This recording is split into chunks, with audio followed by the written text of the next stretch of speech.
Morning, everybody.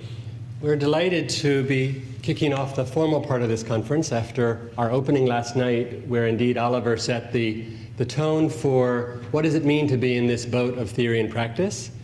And I pushed back a little bit, saying, while we all are in the same boat, the two worlds are separate worlds.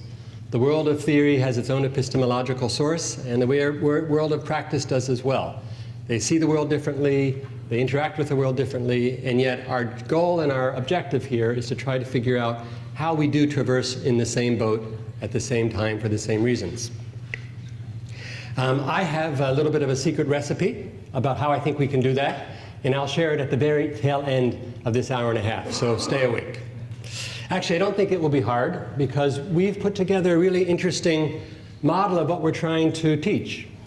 That is, we came together, four of us, from different countries. Myself from the United States, although now here.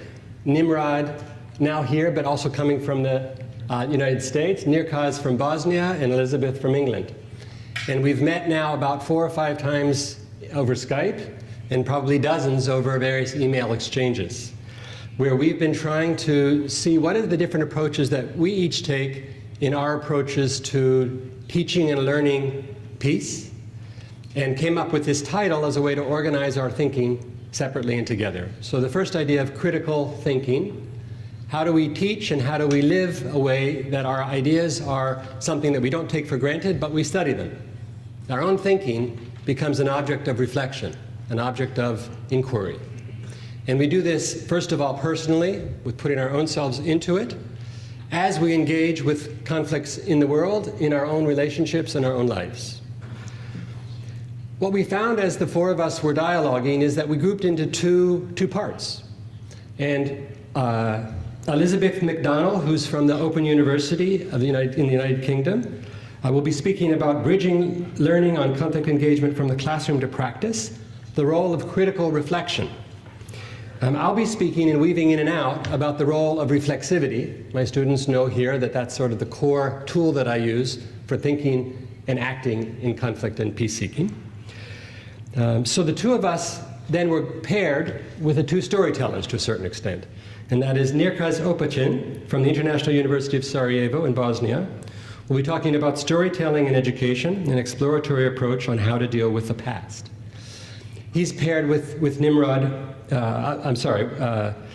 with me actually, where I'll be the reflective component and he'll be the storyteller.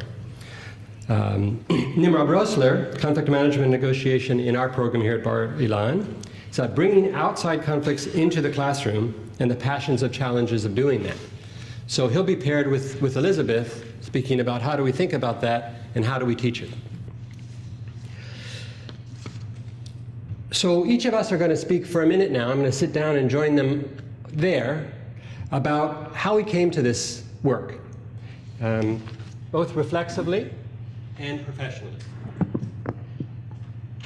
So for me, I came to this from a family of educators, in which education was both an action of what we do with others and how we live.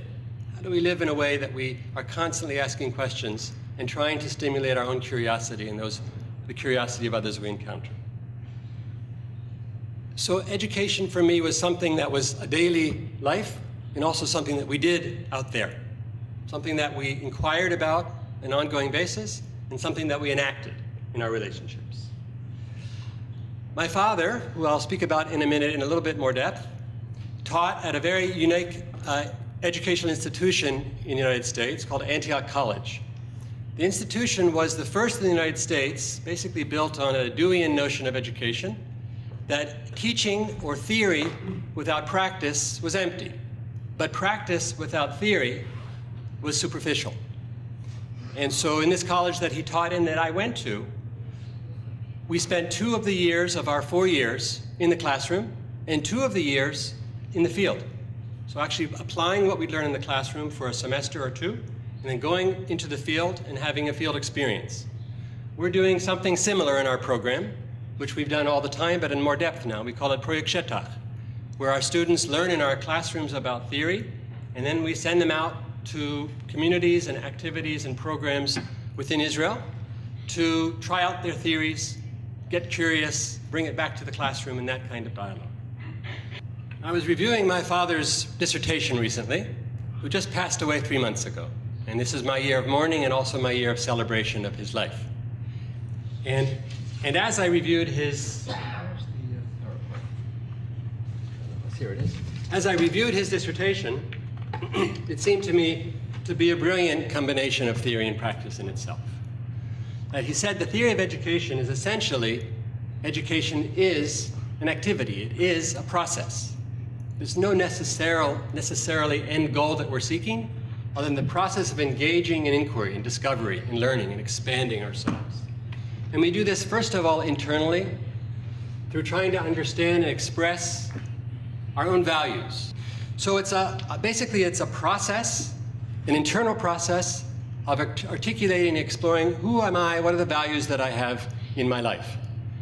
And not without a self-awareness of them, but rather education is the process by which I make explicit the things I believe in, and hopefully get some insight about why I believe in those values.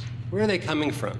How can I look at them critically, even as I have them and hold them deeply? How can I also step back and explore them critically? Same thing with my attitudes. How do I encounter experiences in my life? How do I come at them? Why do I come at them in the way that I do? And then what are the needs that organize and direct my choices and my relationships in my life? And externally, what are the purposes I pursue? What are the interests that organize the activities and relationships that I have? And how can I think about the thinking that I have instead of just doing it automatically?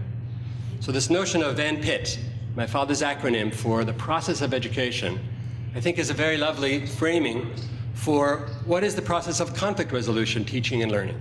How can we be explicit and deep in our own awareness about the values, attitudes, and needs that we have in our own individual lives and expressions, and how we then take those into the world when we express our purposes, try to develop our interest, hopefully in conjunction with others, and also express and critically explore the way that we think and others think as well.